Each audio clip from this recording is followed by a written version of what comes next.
వాస్తవానికి ఎప్పుడు నష్టాల్లోనే ఉంటుంది అని చెప్తుంటారు, కానీ నడుపుతారు. ఒక పక్క ప్రభుత్వాలు రకరకాల హామీలు ఇస్తూ ఉంటాయి. ఇప్పుడు ఆంధ్రప్రదేశ్ లాంటి చోట అయితే ఆర్టీసీ ప్రభుత్వంలో విలీనం అయిపోయింది ఎప్పుడో.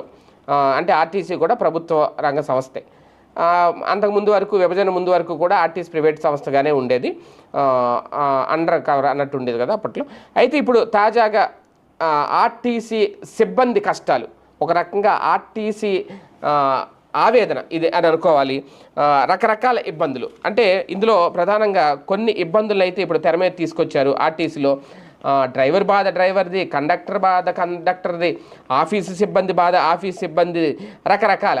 వీళ్ళ బాధలు తీర్చేది ఎవరు అంటే, ఒక పక్క ఇప్పుడే రేపో మాపో ఆంధ్రప్రదేశ్లో మొత్తం ఉచిత బస్సు రవాణా నడపాలి అనే ప్రయత్నం కనుక మొదలు పెడితే వీళ్ళ కష్టాలు ఇంకా పెరిగిపోతాయేమో. మొత్తానికి ఏపీఎస్ఆర్టీసీ అంతర్గత సమస్యలతో అల్లాడుతోంది. సంస్థలో పనిచేసే చిన్న స్థాయి ఉద్యోగుల నుంచి